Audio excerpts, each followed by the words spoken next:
Hello everyone. Let's start this very important class. In this video, I will cover previous year question papers focusing on 1 marks. Okay, your first question is, to reduce credit availability in the economy, the central bank may dash. First option is your buy security in the open market, B, sell securities in the open market, C, reduce reserve ratio, and D, reduce repo rate. And your answer is sell securities in the open market. Why? अगर हम इस तरीके से देखते हैं कि हमारा जो RBI है, मतलब जो सेंट्रल बैंक है, जब वो बाय करता है securities in the open market, जो उसकी मनी सप्लाई होती है वो इंक्रीज़ हो जाती है, जो कि पूरा का पूरा शो कर रहा है जो क्रेडिट अवेलेबिलिटी है वो भी क्या हो रही है, इंक्रीज़ हो रही है। वहीं पर अगर RBI मतलब सेंट्रल बैंक सिक्योरिटी को सेल करता है, बेचता है, तो उसकी जो मार्केट सप्लाई है वो रिड्यूस हो जाएगी, और जिसका पूरा का पूरा मतलब ये है कि क्रेडिट अवेलेबिलिटी भी रिड्यूस हो जाएगी, और हमसे यहाँ पर रिड्यूस ही पूछा है। Okay, your second question is your dash deficit includes interest payment by the government on the past loan. सबसे पहले हम जानते हैं इसमें दो चीज़ में कन्फ्यूजन हो सकता है, एक रेवेन्यू डेफिसिट, एक फिस्कल डेफिसिट। रेवेन्यू डेफिसिट क्या होता है? Revenue deficit includes only the government day to day income and expenses. ठीक है, जो रेवेन्यू डेफिसिट होता है वो गवर्नमेंट के डे टू डे खर्चे को, इनकम को और एक्सपेंसेस को ही सिर्फ इंक्लूड करता है। लेकिन जो फिस्कल डेफिसिट होता है वो इंक्लूड करता है interest payment in the past loans along with the other expenses, तो इसलिए इसका आंसर है fiscal deficit. Question number third, state whether the following statement is true और फॉल्स। हमें ये बताना है कि जो ये स्टेटमेंट दिया गया है वो सही है या गलत है। तो inventory is a stock variable, yes it is true. Why it is true? क्योंकि जो स्टॉक वेरिएबल होता है वो एक स्पेसिफिक पॉइंट ऑफ टाइम में ही हम मेज़र कर सकते हैं। ठीक है, तो इन्वेंटरी एक ऐसा स्टॉक ऑफ गुड्स है, अनसोल्ड स्टॉक ऑफ गुड्स है, जो कि हम एक specific point of a time में मेज़र कर सकते हैं, इसलिए ये यहाँ पर ट्रू है। ठीक है, okay, question number 4, which of the following is not a factor payment. हमें इन ऑप्शन में से बताना है कि कौन सा फैक्टर पेमेंट नहीं है। सबसे पहले हम समझते हैं कि फैक्टर पेमेंट क्या होता है। फैक्टर पेमेंट एक ऐसा पेमेंट है जिसके अंदर सर्विसेज आती है, land, labour, capital and entrepreneurship. ठीक है, जो इंक्लूड करता है वेजेस, रेंट, इंटरेस्ट और प्रॉफिट। ठीक है, अब हम बात करते हैं सबसे पहले ऑप्शन की कि free uniform to defence personal. देखो यहाँ पर फ्री ज़रूर लिखा है, लेकिन ये इनडायरेक्टली लिंक्ड होता है वेजेस से, जो कि फैक्टर पेमेंट में आता है। ठीक है, अगर हम बात करें salary to the members of the parliament, तो ऑब्वियसली बात है सैलरी पेमेंट में आ गया, ये भी इंक्लूड होगा। रेंट आपका लैंड से रिलेटेड होता है, प्रॉपर्टी से रिलेटेड होता है, ये भी आपका फैक्टर पेमेंट में आ गया। लेकिन आपसे पूछा है नॉट, तो नॉट में आपका आएगा D option, scholarship given to the student, क्योंकि स्कॉलरशिप दी जाती है स्टूडेंट्स को कि वो अपना एजुकेशन अच्छे से कर पाए। ठीक है, फ्री में। ओके, क्वेश्चन नंबर 5 है आपका, in case of an underemployment equilibrium. अगर कोई ऐसी केस आ जाती है जिसमें अंडर एम्प्लॉयमेंट इक्विलिब्रियम होता है, तो उसमें से कौन सा ऑल्टरनेटिव यहाँ पर ट्रू नहीं होगा। ये 4 ऑल्टरनेटिव आपको दे रखे हैं, इसमें से कौन सा ट्रू नहीं होगा। तो सबसे पहले हम अंडर एम्प्लॉयमेंट को पढ़ लेते हैं। अंडर एम्प्लॉयमेंट इक्विलिब्रियम में होता क्या है। आपको अंडर एम्प्लॉयमेंट इक्विलिब्रियम यहाँ पर देखो, मैं डायरेक्ट आपको आंसर ही बता सकती हूँ, बट मैं आपको यहाँ पर डायरेक्ट आंसर नहीं बताऊंगी, क्योंकि मुझे आपका कॉन्सेप्ट भी क्लियर करना है। अगर आपके एग्जाम में यही क्वेश्चन उठ के आ जाता है तो well and good. Under employment equilibrium से जितने भी क्वेश्चन आए तो आपको इजीली वो आप कर पाओ। ठीक है, तो सबसे पहले हम जानते हैं कि अंडर एम्प्लॉयमेंट इक्विलिब्रियम होता क्या है। अंडर एम्प्लॉयमेंट इक्विलिब्रियम अकर्स करता है when the resources are not fully utilised, कि वो जो रिसोर्सेज होता है वो फुली यूटिलाइज नहीं होता है। ठीक है, अब इसको समझते हैं कैसे, कि मान लीजिए एक फैक्ट्री है और फैक्ट्री में 100 यूनिट्स वो बना सकता है। ठीक है, लेकिन 700 यूनिट्स की ही डिमांड है मार्केट में। ठीक है, तो देखो एग्रीगेट डिमांड और एग्रीगेट सप्लाई तो इक्वल हो जाएगा यहाँ पर, क्योंकि देखो वो बना सकता है, उसकी पोटेंशियल ज़्यादा है उस फैक्ट्री की यूनिट्स बनाने की। पहला वाला तो जो ऑप्शन है कि aggregate demand is equals to aggregate supply, वो इक्वल हो रहा है। ठीक है, excess production capacity in the economy, yes बिल्कुल है। जब resources are not fully and efficiently utilise, yes वहाँ पर अच्छे से यूटिलाइज नहीं हो रहा है जितना होना चाहिए। ठीक है, तो यहाँ पर ऑप्शन है डी, क्योंकि हमें पूछा गया था नॉट ट्रू, कौन सा ट्रू नहीं है। तो यहाँ पर ऑप्शन बनता है आपका resources are fully and efficiently utilise, ये नहीं होता है, अंडर एम्प्लॉयमेंट इक्विलिब्रियम में नहीं आता है ये। ठीक है, ओके, नाउ 6th क्वेश्चन है आपका, state whether the following statement is true और फॉल्स। अब आप पूछे कि ये स्टेटमेंट या ट्रू है या फॉल्स है। स्टेटमेंट है आपका कि all the financial institutions are banking institution. बिल्कुल भी नहीं, ऑल फाइनेंशियल इंस्टीट्यूशन आपका बैंकिंग इंस्टीट्यूशन नहीं हो सकता। अगर ये अपोजिट में लिखा जाता कि all banking institutions are your financial institution, तो हाँ ये सही होता। अब मैं ऐसा क्यों बोल रही हूँ आपको, बिकॉज फाइनेंशियल इंस्टीट्यूशन में आपके इंश्योरेंस कंपनीज आ जाती है, स्टॉक एक्सचेंज आ जाता है, म्यूचुअल फंड आ जाते हैं, ये सब क्या है आपके फाइनेंशियल इंस्टीट्यूशन है, but they are not bank. But ये बैंक नहीं है, ठीक है। तो ये फाइनेंशियल इंस्टीट्यूशन है, तो इसलिए बोला गया है कि जो फाइनेंशियल इंस्टीट्यूशन है वो कभी भी बैंकिंग इंस्टीट्यूशन नहीं हो सकती, फॉल्स है। लेकिन अगर ये लिख के आ जाए आपके पेपर में कि banking institution is your financial institution, yes वो हो सकता है। ओके, नेक्स्ट है आपका 7th question, combined factor income. ढंग से सुनना, combined factor income which can not be separate into a various factor income components is known as dash. Okay, filling the blanks दिया गया है आपका। Why it is mixed income? Because mixed income earned from the multiple factor of production like land, labor, capital, but it is difficult to separate them. उसको अलग करना possible नहीं है। तुम कैसे एक ही चीज़ में से, अब मैं इससे भी कमा रही हूँ, लेबर से भी कमा रही हूँ, लैंड से भी कमा रही हूँ, कैपिटल से भी कमा रही हूँ, लेकिन अब मैं उसको कैसे अलग करूँ? मैं नहीं कर सकती अलग, तो वो क्या होगा, हमारा मिक्स्ड इनकम होगा। Okay, your 8th question is, if marginal propensity to save is MPS is 0.25, ठीक है। आपका जो MPS है वो 0.25 दिया गया है और इनिशियली चेंज इन इन्वेस्टमेंट हो जाता है आपका 250 करोड़ का।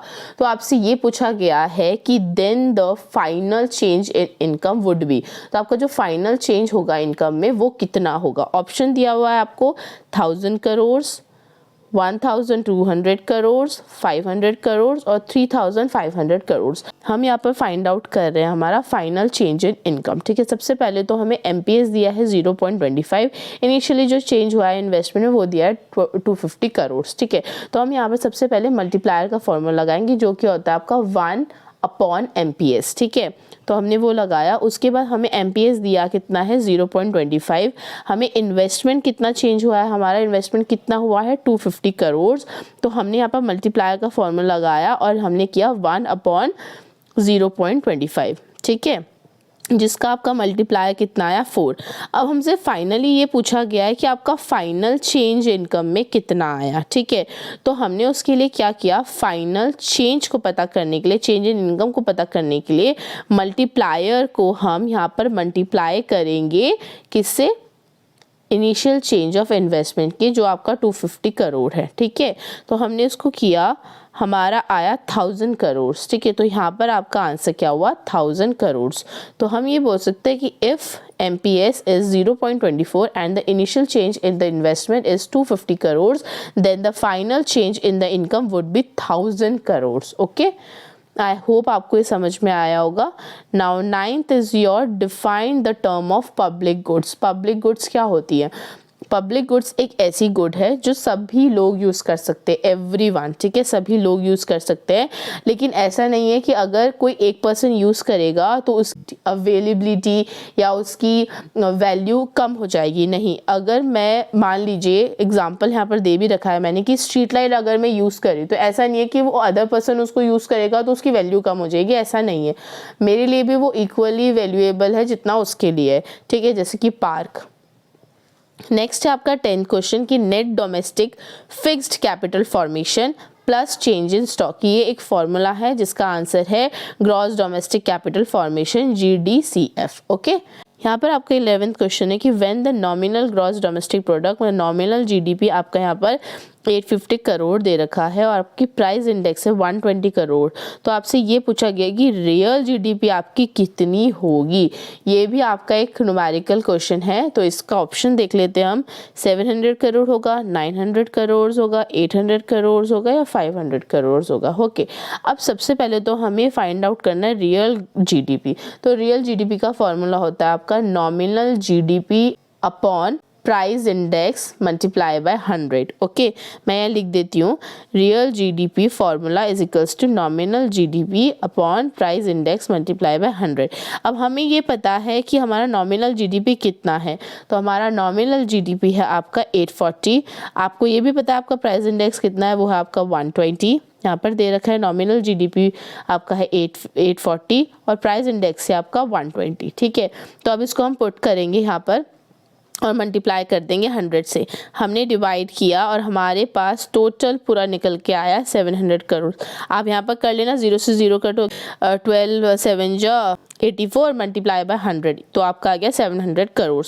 तो इसका आंसर क्या आपका 700 करोड़। तो when the nominal GDP is your 840 crores and the price index is 120, real GDP will be your 700 crores। आपको फॉर्मूला याद होना चाहिए, तो आप इजीली 1 मार्क्स के क्वेश्चंस में इसको पुट करके आराम से कर सकते हो। ठीक है, ओके, नेक्स्ट क्वेश्चन है आपका 12, state whether the given statement is true और फॉल्स। यहाँ पर आपको बताना है कि जो ये गिवन स्टेटमेंट दिया गया है वो सही है या फिर गलत। Unexpected obsolescence is a component of depreciation। obsolescence का यहाँ पर मतलब है outdated। ठीक है, unexpected obsolescence means outdated। yes, बिल्कुल सही बोला गया है कि unexpected obsolescence is the component of depreciation is your right। 13 question है आपका 2 कंपोनेंट्स, और ये बहुत बार देखने को मिल गया, this is very important question कि 2 components of money supply are dash and dash. आपकी बुक में यहाँ पर बता रखा है M1 और M2 M3, लेकिन आपकी बुक में सिर्फ M1 ही पढ़ाया गया है, जो कि मैंने यहाँ पर मेंशन भी किया है। जैसे आपका 2 बोले हैं मैंने, लेकिन पूरे ही बता दिया है। पहला है आपका करेंसी विद द पीपल, ठीक है, demand deposit with the commercial bank. Other deposits आपका जो आता है वो आता है demand deposit with the reserve Bank of public finance institution. Second है आपका demand deposit with reserve Bank of foreign central bank and government. And third है आपका demand deposit of international finance institutions. ठीक है, जिसमें आपका वर्ल्ड बैंक आ जाते हैं। तो आप यहाँ पर M1 भी लिख सकते हो नैरो मनी और M3 भी लिख सकते हो ब्रॉड मनी। ठीक है, दिस इज योर चॉइस। मैं ये आपको सजेशन दूंगी कि राइट डाउन लाइक जैसे कि 2 components of money supply are, जैसे करेंसी विद द पीपल लिख दिया आपने, या फिर demand deposit with the commercial bank आपने लिख दिया। अदर डिपॉजिट में जो आपको 3 डिपॉजिट बताया उनमें से कोई एक लिख दिया। Now question number 14 is your the main aim of monetary policy is. जो मेन एम क्या है मॉनेटरी पॉलिसी का? To bring price stability in the economy, employment generations in the country, to increase the trade surplus, to generate the gender tax revenue. देखो, जो RBI है हमारा, जो central bank है, वो यूज़ करती है मॉनेटरी पॉलिसी को कि जो मनी सप्लाई है और जो इन्फ्लेशन है उसको कंट्रोल में लाने के लिए। तो यस, अगर मनी सप्लाई और इन्फ्लेशन को कंट्रोल में लाने की बात करिए तो मुझे पहला ऑप्शन बहुत बेटर लग रहा है, to bring price stable in the economic. तो यस, जो इसका मेन गोल है मेंटेन करने का है price stability while the insuring the economic growth. Okay, now next is your 15, loans offer by the commercial bank is increase और decrease to money supply in the economy. अब आपको बताना है कि जो लोन्स ऑफर करता है कॉमर्शियल बैंक वो इंक्रीज होता है या डिक्रीज होता है आपकी मनी सप्लाई आपकी इकोनॉमी में। ठीक है, यस, ये इंक्रीज होता है। देखो, जब भी कॉमर्शियल बैंक लोन देता है तो ऑब्वियस सी बात है जो मनी सप्लाई है वो इंक्रीज होगी और पीपल की जो खर्चे होंगे वो भी इंक्रीज होंगे। तो यहाँ पर प्रोसेस हो रहा है क्रेडिट क्रिएशन का, तो यस, ये इंक्रीज होगा। ओके, 16 क्वेश्चन है आपका कि रोहिणी के वॉलेट में 2000 रुपये का नोट है। ठीक है, अब ये एग्जाम्पल दे रहा है कि किसका एग्जाम्पल दे रहा है, स्टॉक का दे रहा है या फ्लो का दे रहा है। ऑब्वियस सी बात है कि स्टॉक का दे रहा है, क्योंकि ये एक particular point of a time पे मेजर किया गया है कि रोहिणी एक स्टूडेंट थी जिसके पॉकेट में 2000 का नोट था वॉलेट में। Okay, yes, it is stock. Now 17 question is your state whether the given statement is true or false। Statement दिया गया है, फिर से बताना है सही है या गलत है। तो एक्सपेंडिचर ऑन द उज्ज्वल योजना launched by the government is and the example of capital expenditure। no, ये capital expenditure नहीं हो सकता because एक ये welfare योजना है। ठीक है, तो इसमें capital expenditure नहीं है, it is false। और आप इस तरीके से ये भी समझ सकते हैं, ये जो कैपिटल एक्सपेंडिचर होता है वो हमेशा क्रिएट करता है एसेट्स को, ठीक है, बट ये जो योजना है वो क्रिएट नहीं कर रही है, ये एक वेलफेयर स्कीम है, तो इसलिए यहाँ पर ये फॉल्स है। Now 18 question is here, the sum of the factor payment is equals to dash. Okay, first option is your domestic income, second option is national income, C is your per capita real income and D is your per capita nominal income. हम इन सबको ही पहले पढ़ते हैं कि ये होता क्या है, ठीक है। सबसे पहले हम बात करते हैं पर कैपिटा रियल इनकम की और पर कैपिटा नॉमिनल इनकम की, ठीक है, जिसके कारण अगर इससे रिलेटेड क्वेश्चन आएंगे तो आप इजीली कर पाएंगे। तो देखो फैक्टर पेमेंट मेजर करता है हमारा total income of all the factor production को, जो मैं आपको बताया land, labour, capital, entrepreneurship, right. लेकिन ये पर्सन के इनकम को, पर पर्सन की इनकम को नहीं काउंट करता, तो ऑब्वियस सी बात है ये कट गया यहाँ पर। आपका डोमेस्टिक इनकम में आ जाता है total factor income earn with in the domestic territory of a country, जो सिर्फ कंट्री के अंदर हो रहा है, ठीक है। लेकिन अगर हम नेशनल इनकम की बात करें तो हाँ, नेशनल इनकम में सब चीज़ें इंक्लूड होती है, इंक्लूडिंग इनकम फ्रॉम अब्रॉड। तो यस, यहाँ पर factor payment is equals to a national income. Okay, domestic और नेशनल में था क्योंकि पर कैपिटा तो कोई पर्सन से तो उससे नहीं करेगा, क्योंकि फैक्टर पेमेंट में तो हर चीज़ें इंक्लूड रहती है, ठीक है, तो इसलिए यहाँ पर नेशनल इनकम होगा। Okay, next question is your define inventory stock. देखो रिपीट हो रहा है क्वेश्चन, लेकिन दूसरे तरीके से पूछा गया है, तो इसका आंसर है आपका stock refers to the quantities measured at a specific point. तो हाँ, यहाँ पर आपका एक स्पेसिफिक पॉइंट ऑफ टाइम में मेजर किया जाता है, जैसे कि आपके 1 जनवरी 2025 को आपके बैंक अकाउंट में कितने पैसे थे, ठीक है। ओके, आपका नेक्स्ट पूछा गया कि गिव एनी वन एग्जाम्पल, एक ऐसा एग्जाम्पल दीजिए डेबिट क्रिएशन कैपिटल रिसिप्ट का जो आपके गवर्नमेंट बजट में, तो उसका एग्जाम्पल है loan taken by the government from RBI और फॉरेन कंट्रीज। नेक्स्ट है आपका डिफाइन इंटरमीडिएट कंजप्शन। देखो इंटरमीडिएट कंजप्शन का भी हमने डिफरेंस बिटवीन किया था, तो इसका यहाँ पर सिंपल सा अगर मैं मतलब बताऊँ कि value of your goods and services used in the production of the final goods, अभी बना नहीं है, फाइनल गुड्स में बन रहा है, उस प्रोडक्शन को यूज़ करते हैं जैसे रॉ मटेरियल के रूप में, उसको इंटरमीडिएट कंजप्शन कहते हैं। यहाँ पर जैसे कि एग्जांपल दे रखा है flour used by a baker to make a bread. Okay, question number 22, management of a water polluting oil refinery says, ये कहते हैं कि ऑयल रिफाइनरी इंश्योर करता है welfare through its the contribution of the GDP. या आप इस बात से एग्री है या नहीं है? मैं तो बिल्कुल भी एग्री नहीं हूँ। इसका एक्सप्लेनेशन ये है कि जीडीपी मेजर करता है इकोनॉमिक के आउटपुट को, ठीक है, but it does not account for the environmental damage.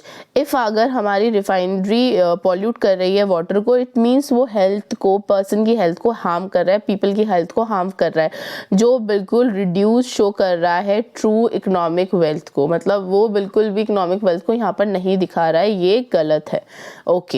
Okay, question number 23, read the following statement carefully. इसको ढंग से पढ़ना, ये क्वेश्चन थोड़े कंफ्यूजिंग होते हैं जिसमें हमेशा ही मार्क्स लॉस हो जाता है, ठीक है, तो इसको अच्छे से पढ़ना कि प्राइमरी डिपॉजिट, सबसे पहला स्टेटमेंट आपका, primary deposit are the cash deposit by the general public with commercial bank. नहीं, क्योंकि देखो ये स्टेटमेंट मुझे ट्रू नहीं लग रहा है, बिकॉज जो प्राइमरी डिपॉजिट होता है वो सिर्फ कैश ही सबमिट नहीं करता है जनरल पब्लिक से, ठीक है, वो चेक भी करता है, ठीक है, और इलेक्ट्रॉनिक ट्रांसफ़र जो होते हैं वो भी वो सबमिट करता है। Primary deposit are only cash deposit by a public sector is wrong. Second statement आपका ये दे रखा है कि secondary deposit are those deposit which arise on account of credit provided by a commercial banks to the people. Yes, it is true, right. तो आपका statement यहाँ पर आपको बताना है कि कौन सा सही है और कौन सा सही नहीं है। ओके, तो statement first is your false and second is your true. Question number 24 है आपका कि the difference between nominal income at market price and national income at factor cost is dash. मतलब आपको डिफरेंस बताना है national income at market price में और national income at factor cost में। ओके, तो ऑप्शन दिया आपका net indirect tax, net factor income from abroad, consumption of fixed capital और मार्केट प्राइस। ओके, सबसे पहले हम ये समझते हैं कि national income at market price ये क्या है और national income at factor cost ये क्या है। ठीक है, इस दोनों को हम समझते हैं पहले। देखो, national income at market price वो है जो कस्टमर गुड्स और सर्विसेज के लिए पे करता है। लाइक उसमें इंक्लूड्स जाते हैं आपके indirect tax like GST, excise duty, subsidies given by the government, right. और अगर हम बात करें national income at factor cost की, तो ये एक टोटल इनकम है जो अर्न करता है कंट्री के फैक्टर ऑफ प्रोडक्शन से without any tax and without any subsidies. ठीक है, तो अगर मैं बात करूँ नेट इनडायरेक्ट टैक्स की, बिकॉज नेट इनडायरेक्ट टैक्स में आपका इंक्लूड हो जाता है दोनों चीज़ें, तो yes it is in net indirect tax, तो इसका आंसर होगा net indirect tax. Okay, now next this is your chart जो आपको बताना है कि identify which of the following is represent only a real flow. Real flow आपने ये सर्कुलर फ्लो में पढ़ा होगा, तो आपको रियल फ्लो यहाँ पर बताना है। तो देखो, इसमें जो मुझे रियल फ्लो दिख रहा है वो आपका है बी। ओके, तो बी जो आपका है इसमें देखो पहले वाले में क्यों नहीं है, पहला वाला हम समझते हैं। देखो, पहले वाले में आपका फर्म्स और हाउस होल्ड ये चारों में दे रखो, लेकिन यहाँ पर फैक्टर पेमेंट आ गया है जो कि पेमेंट की बात करता है। यहाँ पर भी इस वाले ऑप्शन में फैक्टर पेमेंट है जो पेमेंट की बात करता है, और ये तो कंजप्शन एक्सपेंडिचर जो खर्चे की बात कर रहा है। ठीक है, इसमें भी खर्चा हो रहा है मतलब मनी है, इसमें फैक्टर पेमेंट आ गया मतलब मनी फ्लो है, इसमें फैक्टर पेमेंट आ गया मतलब मनी फ्लो है। तो आंसर बी है क्योंकि इसमें सर्विसेज ही दी जा रही है। तो यहाँ पर रियल फ्लो क्या होता है, रियल फ्लो वो फ्लो होता है जिसमें गुड्स एंड सर्विसेज और फैक्टर सर्विसेज इंक्लूड हो, जैसे कि land, labour, capital between the firms and household without involves money. इसीलिए ये यहाँ पर बी ऑप्शन है। तो B option only goods and services, factor services are exchange which present the real. Okay, question number 26. The rate at which commercial banks borrow from the Reserve Bank of India to meet their long-term requirement is known as dash. कौन से ऐसे rate पे commercial bank borrow करता है Reserve Bank of India से to meet their long term requirements. तो यहाँ पर आपके 4 ऑप्शंस दिए हैं, तो पहले हम इसको समझ लेते हैं कि मार्जिनल रिक्वायरमेंट क्या होता है। मार्जिनल रिक्वायरमेंट एक मिनिमम परसेंटेज ऑफ लोन है that borrow must contribute as a down payment. Okay, next है आपका रेपो रेट। अगर हम रेपो रेट की बात करें, रेपो रेट एक शॉर्ट टर्म स्लीडिंग रेट है जो कि बैंक बोरो करता है from 1 to 14 days. Reserve repo rate का यहाँ पर मतलब है अपोजिट ऑफ रेपो रेट। ठीक है, bank deposit excess money with the RBI and earn interest. और बैंक रेट का मतलब है यहाँ पर that rate which commercial banks borrow from the Reserve Bank of India to meet their long-term requirement is known as bank rate. Okay. Question number 27. Read the following statement carefully. First statement यहाँ पर दे रखा है कि borrowing by a national from the World Bank to finance balance of payment (BOP) deficit will be recorded in the capital account. Second statement है आपका कि autonomous transaction are independent of the condition of balance of payment account. अब इसमें आपको पूछा गया है कि कौन सा इसमें सही है स्टेटमेंट और कौन सा इसमें सही नहीं है। तो सबसे पहले हम समझते हैं BOP का मतलब बैलेंस ऑफ पेमेंट क्या होता है। Balance of payment is a record of all your transaction between country and the rest of the world. There is only 2 main part of balance of payment. First one is your current account, second one is your capital account. Okay, let's understand what is current account. Current account में क्या क्या चीज़ें include होती है। Current account include करता है trades in goods and services, remittance like gifts and income from abroad. अगर हम बात करते हैं कैपिटल अकाउंट की, कैपिटल अकाउंट में इंक्लूड होता है financial transactions like foreign investments, loans and borrowing from international organization like world bank. Okay, अब आप आ जाइए स्टेटमेंट में। स्टेटमेंट में आपसे क्या पूछा है कि borrowing bye a national from the World Bank to finance balance of payment deficit will be recorded in a capital account. क्या वो capital account में record होता है? Yes, ये capital account में record होता है. When a country borrow from the World Bank, it is receiving capital which is recorded in a capital account of balance of payment. अगर हम बात करें second statement की, तो आपको ये तो पता चल गया फर्स्ट स्टेटमेंट ट्रू है आपका, तो सेकेंड स्टेटमेंट है आपका ऑटोनॉमस ट्रांजैक्शन. सबसे पहले समझते हैं कि ऑटोनॉमस ट्रांजैक्शन क्या होता है. एक इकोनॉमिक ट्रांजैक्शन है जो कि किया जाता है आपके प्रॉफिट या इकोनॉमिक इंटरेस्ट के लिए, ठीक है, और ये कोई भी बीओपी इम्बैलेंस को करेक्ट नहीं करता है, ठीक है. ये जो ट्रांजैक्शन होते हैं ये सबसे पहली बात तो ये इम्पैक्ट करते हैं बैलेंस ऑफ पेमेंट की कंडीशन पर, but are not necessary independent of it. तो ये खुद से इंडिपेंडेंट नहीं होते हैं, ठीक है. जैसे कि एग्जांपल देते हैं आपका FDI, foreign direct investment, export and import which influence the balance of payment, right. तो the statement that autonomous transaction are independent of the balance of payment condition is incorrect. So the second statement is incorrect. Then your answer is first one is true and second one is false. Okay, your next question 28. Identify the function of the central bank based on the following report. आज इसमें ये बताया गया कि central bank आपका fine लगा सकता है हिसर अर्बन कॉरपोरेशन बैंक में और Andaman Nicobar state corporation bank में, क्योंकि उन्होंने बैंक से कुछ रूल्स को ब्रेक किया है, ठीक है. तो इसमें कुछ आपके ऑप्शंस है. ये फंक्शन रहता है आपका बैंकर्स बैंक के पास. ओके, अब इसको समझते हैं कि जो आरबीआई रहती है वो सुपरवाइज करती है all the commercial bank to ensure they follow banking rules. अगर कोई बैंक रूल्स को ब्रेक करता है तो आरबीआई उस पर फाइन लगा सकती है, यहाँ तक कि उसका लाइसेंस भी कैंसिल कर सकती है. Now next question is your 29. If the balance of payment of a nation exhibit a deficit of 50,000 crores and imports of visual items are 5 times the export, what is the value of export? तो देखो यहाँ पर ये है आपका numerical, ठीक है. अब आपका यहाँ पर ये चीज़ बता रखा है कि बैलेंस ऑफ पेमेंट आपका बैलेंस ऑफ पेमेंट मतलब जो आपका ट्रेड डेफिसिट है वो 50,000 करोड़ है और इंपोर्ट को आपने 5 टाइम्स एक्सपोर्ट पे देखा है, ठीक है. तो आपसे पूछा गया है कि यहाँ पर जो एक्सपोर्ट की वैल्यू होगी वो कितनी होगी. तो यहाँ पर आपको ऑप्शंस दे रखे हैं. पहले हमें लिखना है लेट एक्सपोर्ट एक्स. तो सबसे पहले क्योंकि हमें एक्सपोर्ट नहीं पता है, ठीक है, तो हमने क्या करना है उसको एक्स मानना है, क्योंकि हमें ये तो बता रखा है कि एक्सपोर्ट है 5 टाइम्स ज़्यादा है, मतलब इंपोर्ट है लेकिन 5 टाइम्स ज़्यादा है एक्सपोर्ट से, लेकिन हमें ये नहीं पता है कि एक्सपोर्ट कितना है. तो हमने मान लिया कि लेट एक्सपोर्ट एक्स, ठीक है. अब उसके बाद हमें ये पता है कि import are 5 time export, right. अब हमें इंपोर्ट कितना बताना है, इंपोर्ट 5x हो जाएगा यहाँ पर, ठीक है. अब हम यहाँ पर ट्रेड डेफिसिट का फॉर्मूला लगाएंगे जो कि होता है import minus export. Okay, then what we do, अब हम इसमें पुट करेंगे जो ट्रेड डेफिसिट है 50,000 वो लिखा है हमने, 5x हमारा है इंपोर्ट और यहाँ पर है एक्सपोर्ट x. अब यहाँ से 5x 1x से माइनस करेंगे जो आपका 4x आ जाएगा, इज डिवाइडेड बाय 50,000, तो हमारे पास आंसर आएगा 12,500 करोड़. तो यहाँ पर है 12,500 crore.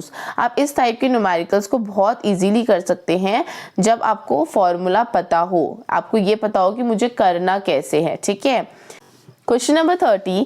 Gifts and remittances send abroad the recorded on the dash side of the dash account in the balance of payment. यहाँ से आपको साइड पूछी है डेबिट, ठीक है, या क्रेडिट, और यहाँ पर आपको अकाउंट पूछा है कैपिटल या फिर. तो इसको देख लेते हैं हम. अब हमें सबसे पहले तो ये समझना पड़ेगा कि करंट अकाउंट क्या है, कैपिटल अकाउंट क्या है, जो मैंने आपको पहले ही बता दिया उसमें क्या क्या चीज़ें इंक्लूड्स होती हैं. तो करंट अकाउंट में ही हमें ये बताया था कि ये गुड्स एंड सर्विसेज को इंक्लूड्स करता है, right.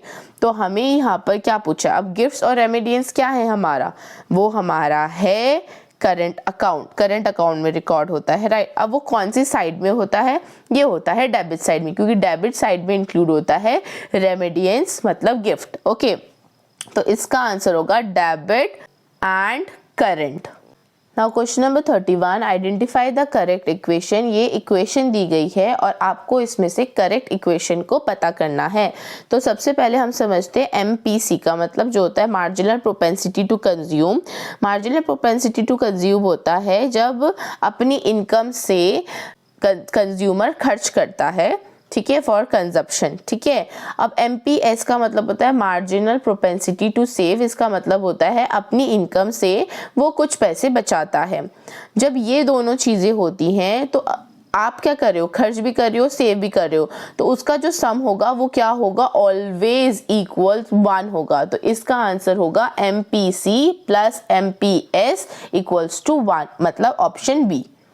Okay, now question number 32. A situation in which an able-bodied person is not willing to work at an existing wage rate is called.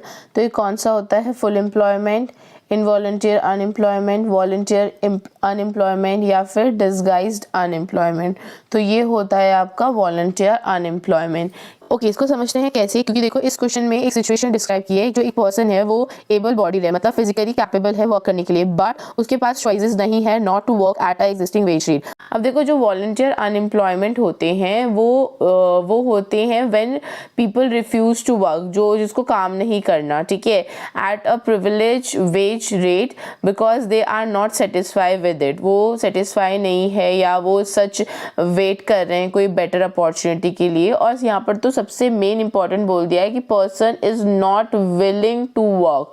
तो जो डायरेक्टली आपका मैच होता है डेफिनेशन ऑफ वॉलंटियर अनएम्प्लॉयमेंट से, तो इसका आंसर है आपका volunteer unemployment.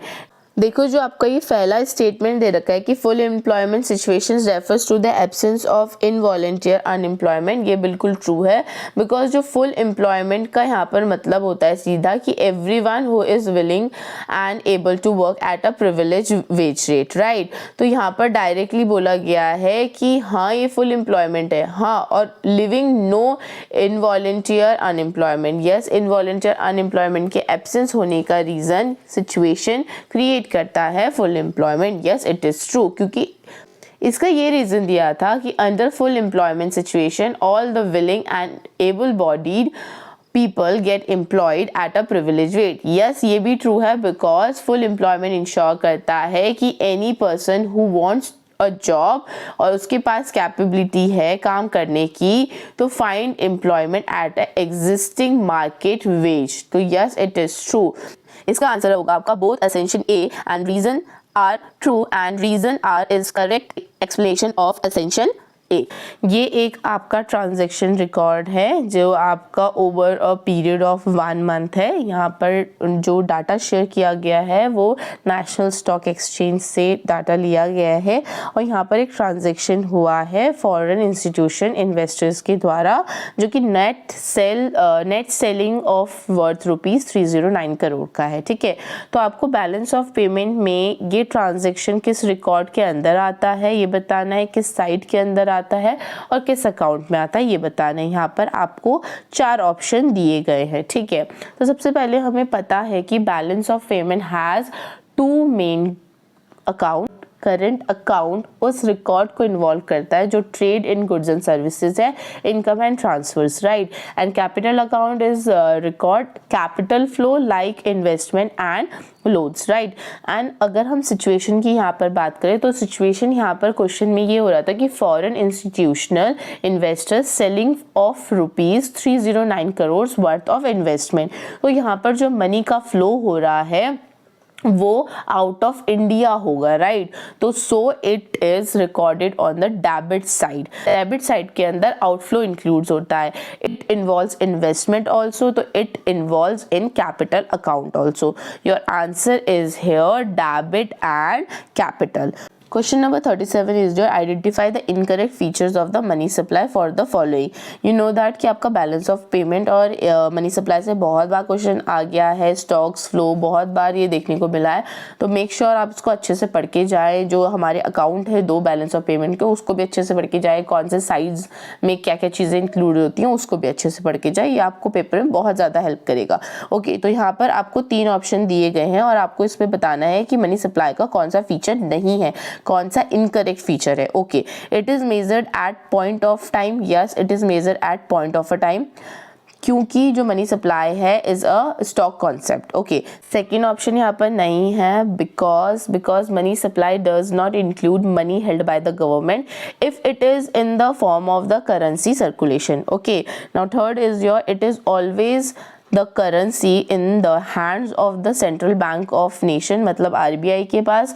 no, it is wrong because money supply includes करता है currency with the public and demand deposit, not the cash with the central bank। ठीक है, तो मनी सप्लाई में सिर्फ वो पैसे काउंट होते हैं जो लोगों के पास हैं, वो पैसे नहीं काउंट होते हैं उनके पास जो सेंट्रल बैंक के पास होते हैं। ठीक है, तो यहाँ पर आपका सिर्फ फर्स्ट ऑप्शन सही है और आपका फीचर्स यहाँ पर दो नहीं है, एक है सेकंड एंड एक है थर्ड, तो इसके आपके ऑप्शंस दे रखे हैं and your answer is second and third. Okay, total consumption expenditure bye house hold under the Keynesian economics is and the combination of dash and dash. Okay, तो यहाँ पर आपके चार ऑप्शंस दिए गए हैं और इसका आंसर है आपका autonomous consumption and induce consumption. Why? Because देखो अकॉर्डिंग टू केन्जियन उन्होंने हाउस होल्ड कंजप्शन को दो पार्ट में डाला था, एक था ऑटोनॉमस और एक था इंड्यूस। तो ऑटोनॉमस कंजप्शन वो कंजप्शन होता है जो लोग बिना इनकम के भी करते हैं, जैसे कि बेसिक नीड्स को पूरा करने के लिए। इंड्यूस कंजप्शन वो होता है जो इनकम के बढ़ने से और इनकम के कम होने से चेंज होता है, इसलिए यहाँ पर आंसर है आपका autonomous consumption induce consumption. Question number 39 में बता रखा है आपका surplus in the balance of payment refers to the excess of dash. किसके पास होती है ये एक्सेस? ये आपकी चार चीज़ें बता रखी है और ये सबसे पहले समझते हैं हम कि बैलेंस ऑफ पेमेंट सरप्लस कब आता है। देखो बैलेंस ऑफ पेमेंट सरप्लस तब होता है जब आपका ऑटोनॉमस रिसिप्ट जैसे कि रिसिप्ट ऑफ ट्रेड, इन्वेस्टमेंट या रेमिटेंस से आती है, राइट। एंड ऑटोनॉमस पेमेंट वो पेमेंट होता है जो आपकी इंपोर्ट या इन्वेस्टमेंट या फॉरेन ट्रांसफर के लिए होती है। तो अगर आपकी रिसिप्ट ज़्यादा होती है पेमेंट से तो सरप्लस ज़्यादा होता है, इसीलिए यहाँ पर आपका आंसर होगा autonomous receipt over autonomous payment. Okay, question number 40 की बात करते हैं। तो ये आपका एक न्यूमेरिकल क्वेश्चन है जिसमें आपका C equals to 100 plus 0.75 Y, जहाँ पर C आपका कंजप्शन है और Y आपका क्या है, इनकम है। और आपका ऑटोनॉमस इन्वेस्टमेंट आपका 400 दे रखा है। तो आपसे पूछा है कि वैल्यू ऑफ इन्वेस्टमेंट मल्टीप्लायर कितना होगा। वैल्यू ऑफ इन्वेस्टमेंट मल्टीप्लायर को निकालने के लिए आपको मल्टीप्लायर का फॉर्मूला लगाना पड़ेगा जो है आपका 1 डिवाइडेड बाय 1 माइनस MPC, और MPC आपका यहाँ पर है 0.75। ओके, तो सबसे पहले हम ये पुट करेंगे 1 डिवाइडेड बाय 0.25, और अगर हम इसको डिवाइड करते हैं पॉइंट को हटाकर, पॉइंट को कन्वर्ट करके फ्रैक्शन में, तो आपका आंसर आएगा 4। तो ये आंसर है आपका 4। क्वेश्चन नंबर 41 में आपका बोला identify the correct equation for the following. तो यहाँ पर आपको इक्वेशन दे रखी है, फॉर्मूला दे रखा है, जो आपका करेक्ट फॉर्मूला यहाँ पर है आपका GNP gross national product at market price is equal to gross domestic product at market price plus net factor income from abroad. Okay, now next 42 question is your keeping other factor constant, if a price of crude oil falls in the international market it may leads to dash। अगर आपके other factor constant है और आपका crude oil जो आपका international market में कम हो जाता है तो क्या होगा। ठीक है, इंक्रीज होगा, ट्रेड डेफिसिट डिक्रीज होगा, ये पूछा गया है। ठीक है, और बाकी सारे ऑप्शन हम इसको ऐसे समझते हैं कि अगर इंटरनेशनल मार्केट में क्रूड ऑयल कम हो गई और या फिर फॉल हो गया उसका प्राइस, तो जो ऑयल इंपोर्ट करने वाली जो कंट्री होगी उसको इंपोर्ट के लिए कम पैसे देने पड़ेंगे। That's import expenses fall and export earning remain same, so the difference between import and export shrink, that's why the trade deficit is reduced. Now next question, identify which of the following is not function of the RBI। यहाँ पर not पूछा है, function नहीं पूछा है, कौन सा function नहीं है RBI का। तो पहला आपका controlling of money supply, yes of course ये function है। credit provide to the commercial bank, yes ये भी है। C central agency preparing the annual budget of the government, नहीं ये नहीं है। and D, yes D भी बिल्कुल सही है, issue करता है आपका करेंसी। इसका आंसर होगा आपका central agency preparing the annual budget of the government. Yes, ये आपका फीचर नहीं है because RBI does not prepare the government annual budget, क्योंकि वो काम है आपका, वो फंक्शन है आपका मिनिस्ट्री ऑफ फाइनेंस जो आपके गवर्नमेंट ऑफ इंडिया है। ठीक है, now next question is your read the following statement carefully. तो स्टेटमेंट दे रखा है यहाँ पर कि import of goods from Dubai will be record on the debit. देखो same question balance of payment का, ठीक है, कि भाई जो अगर दुबई से इंपोर्ट कर रहे हैं हम गोल्ड तो उसका रिकॉर्ड डेबिट साइड पे होगा, करंट अकाउंट पे होगा इन the balance of payment. Yes it is true because जो करंट अकाउंट होता है बैलेंस ऑफ पेमेंट में, यस वो गुड्स एंड सर्विसेज और इनकम ट्रांसफर्स रिकॉर्ड करता है। अब बात करते हैं अगर हम कि imports are recorded on the debit side because they leads outflow of the foreign exchange from the country, that's why this statement is true. Now second statement की बात करें कि outflow of foreign institutional investment from the Indian stock market will be recorded on the credit side of the capital account. No, it is false because यहाँ outflow कैसे होगा, वो तो inflow होता है ना, हमारा credit side होता है वो हमारा inflow को करता है, तो यहाँ credit side तो बिल्कुल नहीं होगा, जहाँ पर outflow आ गया है वहाँ तो debit में ही record होगा। तो यहाँ पर आपको बता रखा है कि कौन सा statement true है कौन सा statement false है। तो first statement आपका true है और second आपका false है। next question पे बढ़ते हैं, अगर इसमें भी बताया है read the following the statement carefully. तो सबसे पहला स्टेटमेंट है कि stock variable are measured at a point of time. Yes, ये जो स्टॉक होता है वो बिल्कुल मेजर करता है पॉइंट ऑफ टाइम में। Flow variable and stock variable are same. No, flow variable और स्टॉक वेरिएबल कैसे सेम हो जाएंगे? तो यहाँ पर भी आपका स्टेटमेंट बोला है yes, first one is true and second one is false. Next question, identify which of the following is not source of supply of foreign exchange for India. ठीक है, अब इसमें बताना है कि जो हमारा supply of foreign exchange for India है उसमें कौन सा ऐसा सोर्स नहीं है। पहला है आपका export goods and services from abroad. Yes, ये एक सोर्स है। Remittance by Indian workers working abroad. Yes, ये भी एक सोर्स है। Import of goods and services from abroad, नहीं, ये सोर्स नहीं है क्योंकि यहाँ पर इंपोर्ट हो रहा है। Foreign direct investment by, yes ये भी एक सोर्स है। तो यहाँ पर जो सोर्स नहीं है वो है C, import of goods and services from abroad. वो इनफ्लो की बात करता है, फॉरेन एक्सचेंज सप्लाई। ठीक है, okay, now next question is your read the following. यहाँ पर आपको बता रखा है ए और आर। तो ए में आपका बोला है कि the value of the average propensity to consume can never be zero और negative. It is true because people always consume something even with zero money. अगर उनके पास पैसे भी नहीं है तो भी वो बेसिक नेसेसिटी तो कंज्यूम करेंगे ही करेंगे। अब इसका रीज़न ये दिया है कि APC is independent by the level of income. No, बिल्कुल गलत, बिकॉज APC हमेशा डिपेंड करता है इनकम लेवल पे। अब मान लीजिए ना कि अगर कोई पैसा कमा रहा है और अगर उसको ज़्यादा पैसा आ रहा है, अगर उसकी प्राइस इनकम हाई हो रही है तो ऑब्वियसली बात है खर्चा भी करेगा, साथ साथ में सेव भी करेगा। तो हम ये कह सकते हैं कि APC depends on income, as income raises people save more money and APC decrease. तो ये गलत है। तो फर्स्ट जो आपका ए है वो राइट है और आर आपका जो रीज़न है वो रॉन्ग है। Okay, now next question is your 49। इसमें भी स्टेटमेंट दे रखा है आपको। स्टेटमेंट पहला है, जब भी स्टेटमेंट की बात है आपको यही पता लग जाना चाहिए कि आपका ट्रू फॉल्स ही पूछा गया है, बस थोड़ा अटपटे के तरीके से पूछा गया आपको कंफ्यूज करने के लिए। Saving function can be drive from the consumption function. Yes, क्योंकि फॉर्मूले में हमें बताया गया saving is equals to income minus consumption, right. Second option देखते हैं, consumption curve must always start from the point of origin. No, अभी तो हमने बताया कि कंजप्शन तो कभी भी जीरो पॉइंट पे भी कर सकते हैं। तो yes, it is false because consumption function does not allow start from the original because even at a zero income people still consume, right. Okay, now next question is your, अच्छा इसका भी देख लेते हैं। स्टेटमेंट फर्स्ट ट्रू है, second false है। Now next question है 50 आपका, the slope of the consumption function is present represent. तो किस में रिप्रेजेंट होता है? पहले है आपका APS, MPC, MPS और नेशनल इनकम। नेशनल इनकम तो बिल्कुल नहीं हो सकता, ठीक है, क्योंकि नेशनल इनकम में टोटल नेशनल इनकम होता है हमारा और वो उसका कोई स्लोप नहीं होता है, ठीक है।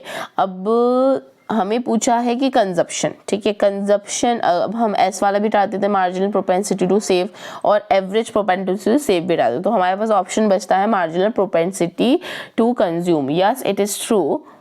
वाई? कंजप्शन फंक्शन का रिलेशन में ही शो हो जाता है कि इनकम और कंजप्शन का कितना अच्छा संबंध है, ठीक है। तो मार्जिनल प्रोपेंसिटी टू कंज्यूम यहाँ पर आएगा। तो यहाँ पर तो हमें स्लोप ही पूछा है ना कंजप्शन फंक्शन का। Okay, now next question is your name the components of money supply. जो मैंने आपको पहले भी बता दिया, मैं आपको इन डिटेल नहीं बताऊंगी। यहाँ पर उसमें पहले वाले क्वेश्चंस में आपको पूछा गया था फिलिंग द ब्लैंक्स के रूप में, और यहाँ पर आपको पूछा गया है कि भाई दो कंपोनेंट्स के नाम लिख दो या एक कंपोनेंट के नाम लिख दो मनी सप्लाई में। तो आप लिख सकते हो M1 नैरो मनी और M3 ब्रॉड मनी, जैसा आपको ठीक लगे। और यहाँ पर आपको मैंने एक्सप्लेनेशन भी दे दिया है, तो आप स्क्रीनशॉट ले सकते हैं। 52 अगर आपका यहाँ पर बात करते हैं कि विच of the following is not a non tax revenue receipt. यहाँ पर बात कर रहे हैं कि नॉट, देखो कोई में डायरेक्ट पूछा ही नहीं है, ये पूछा ही नहीं है कि कौन सा नॉन टैक्स रेवेन्यू है। यहाँ पर बोला है कि कौन सा नॉन टैक्स रेवेन्यू नहीं है। तो यहाँ पर आपको ऑप्शन दे रखे हैं और इस ऑप्शन में से आपका है गुड्स एंड सर्विस टैक्स। अगर मैं आपको इंग्लिश में इसका डेफिनेशन दूं नॉन टैक्स रेवेन्यू का, तो non tax revenue refers to the government earning not from the taxes such as fees, investment, dividend, disinvestment. Okay, तो आपको पता है कि जो ये नॉन टैक्स रेवेन्यू रिसिप्ट होता है वो गुड्स, सर्विसेज एंड टैक्स को इंक्लूड नहीं करता है। Okay, now next question is your if the exchange rate at home currency rises. अगर आपका होम करेंसी राइजेस इंक्रीज हो जाता है तो आपकी जो वैल्यू होती है एक्सपोर्ट की इकोनॉमिक में वो क्या होगी, तो वो आपकी होगी डिक्रीज। अब कैसे इसको समझते हैं। होम करेंसी जब राइजेस होती है मतलब जो आपका डोमेस्टिक गुड्स है बिकम मोर एक्सपेंसिव, वो ज़्यादा एक्सपेंसिव हो जाएगा, ठीक है। किसके लिए, हमारे लिए नहीं होगा ज़्यादा एक्सपेंसिव, वो होगा फॉरेन बायर्स के लिए जो उसे खरीदना चाहता है, ठीक है। जो हमारा एक्सपोर्ट होगा वो लेस कॉम्पिटिटिव हो जाएगा, ठीक है, जिसके कारण जो हमारी एक्सपोर्ट की डिमांड होगी वो भी डिक्रीज हो जाएगी। ओके, नाउ नेक्स्ट बात करते हैं डिफ्लेशनरी गैप इंक्लूड्स डैश। दो ऑप्शन दिए आपको यहाँ पर, डिमांड इन द इकोनॉमी, जिसमें जब सब कुछ ही लो हो रहा है, सब कुछ ही जो एग्रीगेट डिमांड, एग्रीगेट सप्लाई बिल्कुल ऐसा है, एग्रीगेट डिमांड बहुत ज़्यादा हाई है, एग्रीगेट सप्लाई उससे लो चल रहा है, अनएम्प्लॉयमेंट हो रहा है, इकोनॉमिक एक्टिविटी नहीं हो रही है। तो इसका सिंपल सा मतलब है कि जो आपका डिमांड है उसमें कमी आ रही है, लैक ऑफ डिमांड यहाँ पर सिचुएशन दिखा रहा है। तो इस सिचुएशन में आपका आंसर होगा deficit demand. Okay, now next question is जो state the meaning of involuntary unemployment. ये क्वेश्चन में हमें बहुत बार देखने को मिल रखा है। वॉलंटियर क्या होता है, अंडर एम्प्लॉयमेंट क्या होता है, उसके क्वेश्चंस भी हमें देखने को मिले हैं। ये सब प्रीवियस ईयर क्वेश्चन पेपर है, मैं अपनी मर्जी से आपको बना के नहीं दे रही हूँ, ये सब प्रीवियस ईयर क्वेश्चन पेपर में आए हैं, ठीक है। तो इन्वेंटरी अनएम्प्लॉयमेंट क्या होता है आपको यहाँ पे मैंने डेफिनेशन लिख दिया है। एक ऐसी सिचुएशन होती है people are willing to work at a existing wage rate but are unable to find a job. Okay, now 56 question है आपका कि APS मतलब marginal propensity to save is the ratio of dash and dash. दो पूछे गए हैं भाई, जो मार्जिनल प्रोपेंसिटी टू सेव है वो किसका दो रेशियो है, वो आपका दो रेशियो है सेविंग एंड इनकम से। सबको पता है कि भाई जब तक हमारे पास इनकम नहीं होगी तब तक हम सेव भी नहीं कर पाएंगे। Now next is your under saturated liquidity ratio commercial banks are required to keep a fraction of dash in the form of liquid asset। देखो जो liquidity ratio under saturated liquidity ratio होती है, सबसे पहले हम इसको समझते हैं, ठीक है। SLR आपका क्या होता है, एक परसेंटेज होता है, एक percentage of total demand and term deposit, जो आपका कौन करता है, commercial bank. Commercial bank must be maintain as a liquid assets like cash हो गया आपका, गोल्ड हो गया आपका, गवर्नमेंट अप्रूव जो सिक्योरिटीज होते हैं वो हो गया आपका, ठीक है।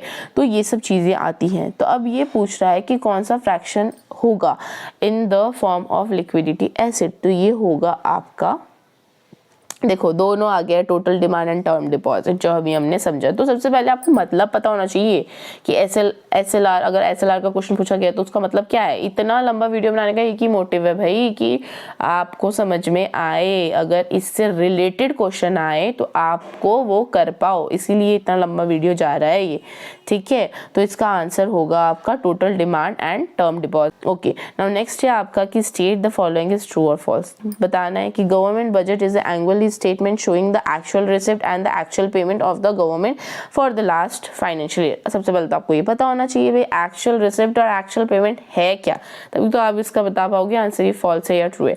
वैसे मैं आपको ये बता दूं कि इसका आंसर फॉल्स है।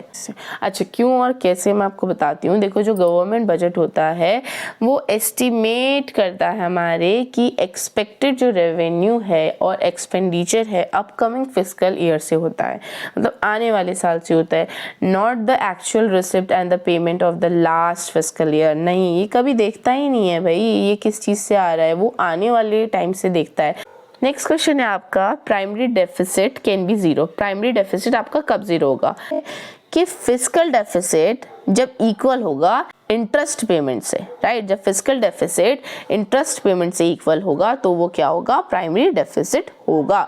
नेक्स्ट क्वेश्चन है आपका, स्टेटमेंट बताना है ट्रू और false. The official reserve transaction are taken as the accommodating item in the balance of payment. Yes, जो रिजर्व आपका होता है ये बिल्कुल ट्रू है। अब मैं आपको बताती हूँ कैसे। जो ऑफिशियल रिजर्व ट्रांजैक्शन होता है वो आपके यूज्ड होते हैं to adjust imbalance in the balance of payment, that's why it's true. okay, now next है आपका, define करते हैं accommodating item in the balance of payment। सब लोग ये सोच रहे होंगे मैम ने इतना कुछ समझाया, मैं आगे वाली में ये मतलब क्यों नहीं बताया accommodating item का। तो ये item balance of payment में क्या मतलब होता है इसका मतलब होता है made to adjust the balance of payment deficit or surplus including the official reserve transaction by the central bank। Okay, next question की बात करते हैं अगर हम, कि government expenditure incurred on the defence item is a type of dash expenditure in the government budget. अगर government अगर खर्च कर रही है कोई भी डिफेंस आइटम में तो वो कौन सा खर्चा होगा गवर्नमेंट बजट में? देखो, ये थोड़ा सा ट्रिकी क्वेश्चन है। अगर इसमें ऑप्शन आता है तो वेल एंड गुड, अगर ऑप्शन नहीं आ रहा है और आपको फिलिंग द ब्लैंक्स से पूछा गया है जैसे इसमें पूछा गया है, तो मैं आपको ये बता दूँ कि जो हमारा दो ही होते हैं, एक रेवेन्यू एक्सपेंडिचर, एक कैपिटल एक्सपेंडिचर, राइट? तो जो हमारा कैपिटल एक्सपेंडिचर होता है वो एक लॉन्ग टर्म बेनिफिट के लिए क्रिएट किया जाता है, स्पेंड किया जाता है, मतलब कि spend on the assets that create a long term benefits, जैसे कि आपका रोड्स हो गया, स्कूल्स हो गया, ठीक है।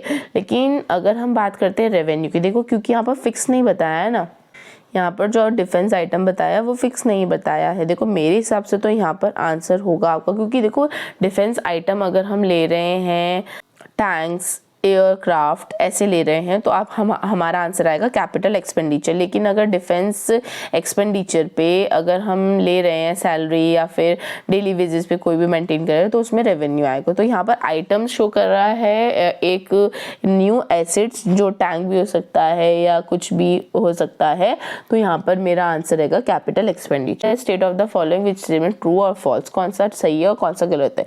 तो अगर CRR रिड्यूस होती है इट मीन्स हमारा जो इनकम सप्लाई होगा वो इंक्रीज हो जाएगा, जिसके कारण इन्फ्लेशन भी इंक्रीज होगा। अगर हमारी इन्फ्लेशन डिक्रीज हो रही है और जो RBI है वो CRR इंक्रीज कर रहा है तो वो आपका फॉल्स है, ठीक है। क्योंकि भाई जहाँ पर आपकी इनकम बढ़ेगी वहाँ पर आपका इन्फ्लेशन भी बढ़ेगा ही बढ़ेगा। ओके, नाउ नेक्स्ट क्वेश्चन है आपका, what do you mean by aggregate supply? Simple question है, एग्रीगेट सप्लाई क्या होता है? Aggregate supply is the total value of goods and services produced in the economic during a given period. Okay, next है आपका, dash is the agent and adviser to the government of India. क्या होता है? Filling the blanks में पूछा गया है। ये होता है आपका रिजर्व बैंक ऑफ इंडिया, जो हमारा सब कुछ चीज़ देखता है, जो सुपरवाइज करता है पूरे बैंक को। ओके, नाउ नेक्स्ट है आपका, give any two example of non tax revenue. ये मैंने आपको नहीं बताऊंगी क्योंकि नॉन टैक्स रेवेन्यू का अभी मैंने आपको बताया कि कौन सी चीज़ें इंक्लूड होती है, लेकिन क्वेश्चन ने पूछा था कि कौन सा नहीं होता है, कौन सा फीचर्स नहीं है, कौन सी चीज़ें इंक्लूड नहीं होती है। तो यहाँ पर आप खुद देखना इसको, ठीक है। नाउ 67 है आपका क्वेश्चन कि government establish a new hospital. Government एक न्यू हॉस्पिटल इस्टेब्लिश कर रहा है और एक खर्चा कर रहा है, तो कौन से बजट पे आएगा? जस्ट अभी बताया मैंने कि हॉस्पिटल एक ऐसा एक्सपेंडिचर है अगर गवर्नमेंट कर रहा है जो लंबे टाइम तक, लॉन्ग टर्म तक बेनिफिट देगा, जो कि है आपका कैपिटल एक्सपेंडिचर। नाउ नेक्स्ट है आपका कि a car purchase by a house hold. अगर कोई भी हाउस होल्ड अपने पर्सनल यूज के लिए कार परचेज करता है तो वो क्या होता है? सिंगल यूज कैपिटल गुड होता है, सिंगल यूज कंज्यूमर गुड होता है, ड्यूरेबल कंज्यूमर गुड होता है, सेमी ड्यूरेबल कंज्यूमर गुड होता है। तो हम सबसे पहले इसको समझते हैं, ठीक है। अगर जिसको पता होगा वो तो एग्जैक्टली बता देगा। देखो, जो आपका सेमी ड्यूरेबल, नीचे से शुरू करते हैं, सेमी ड्यूरेबल गुड्स होता है वो आपका होता है क्लोथ्स, ठीक है, जो कुछ महीने के लिए या कुछ साल के लिए होता है। सिंगल यूज कंज्यूमर गुड होता है आपका, जैसे कि फूड, एक ही बार यूज किया और खत्म हो गया, ठीक है। और आपका सिंगल यूज कैपिटल गुड होता है, जो प्रोड्यूसर यूज करता है प्रोडक्शन करने के लिए, वो पर्सनल यूज के लिए नहीं होता। तो लास्ट बचा हमारे पास ड्यूरेबल कंज्यूमर गुड, जो आपके लॉन्ग लास्टिंग गुड्स होती हैं, जैसे कि कार, ठीक है। कार एक पर्सनल यूज के लिए यहाँ पर हाउस होल्ड ले रहा है, जो आपका आंसर होगा durable consumer good. Okay, next question है आपका कि primary deficit can be the estimated using the formula of dash. देखो मैं बहुत जल्दी बोल रही हूँ क्योंकि वीडियो इतनी लंबी हो रही है और आपको पढ़ना भी है, और आई होप आपको समझ में भी आ रहा हो।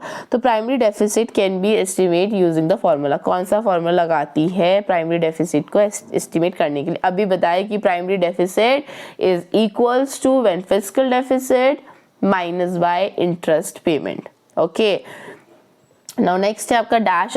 अब देखो इतनी बार ये देखो मैंने 1 2 3 4 पता नहीं कितने पेपर से एमसीक्यूज आपके लिए ढूंढ के निकाले हैं, बहुत मेहनत लगी है, तो उस मेहनत के लिए please subscribe to my channel and motivate me. But जो ये है ना, देखो मैंने ये क्वेश्चन आपको जानबूझ के डाले कि इस तरीके से भी पूछ सकते हैं क्वेश्चन, एमसीक्यू में भी पूछ सकते हैं, नोट करके भी पूछ सकते हैं, आपको एग्जाम्पल में भी दे सकते हैं। तो इट इज़ वेरी इंपॉर्टेंट, आपको कॉन्सेप्ट क्लियर करना चाहिए अपना कि ये चीज़ ऐसे भी पूछ सकते हैं, ऐसे भी नहीं पूछ सकते हैं, ठीक है। तो dash is the one of the most important source of the demand for the foreign currency. तो क्या होती है? सबसे इंपॉर्टेंट है इंपोर्ट गुड्स एंड सर्विसेज। जब तक इंपोर्ट नहीं होगा तब तक कुछ नहीं होगा। तो हमेशा सोर्सेज जो हमारा फॉरेन डिमांड की करेंसीज को बढ़ाने का है, बहुत ही इंपॉर्टेंट है import of goods and services. Now next है आपका ट्रेड डेफिसिट। क्या होता है ये भी आपको बता रखा है कि trade deficit occurs when the countries import exceeds its export, ठीक है। फॉर्मूला आपका दे रखा है trade deficit import minus export, ठीक है। बहुत जल्दी मैं बोल रही हूँ। यहाँ पर भी देखो आपका क्वेश्चन दे रखा है ट्रू और false, government budget is the important of monetary policy instrument. ले लो, फॉल्स है। क्यों है फॉल्स? ओके, बिकॉज, क्यों, कैसे, ये जानना बहुत जरूरी है, क्योंकि आपको पता होना चाहिए कि ये फॉल्स क्यों है। जिसको पता है well and good. Because government budget is a fiscal policy instrument. जो गवर्नमेंट बजट होता है एक फिस्कल पॉलिसी इंस्ट्रूमेंट होता है, वो मॉनेटरी पॉलिसी इंस्ट्रूमेंट नहीं होता है। और government budget is a part of the fiscal policy, not a monetary policy, right. वो फिस्कल पॉलिसी का पार्ट है गवर्नमेंट बजट, ना कि आपका मॉनेटरी पॉलिसी का। तो ये गलत है। अगर ये लिख के आ जाए government budget is an important part of your fiscal policy, तो yes it is true. Okay, now next, disinvestment is a dash.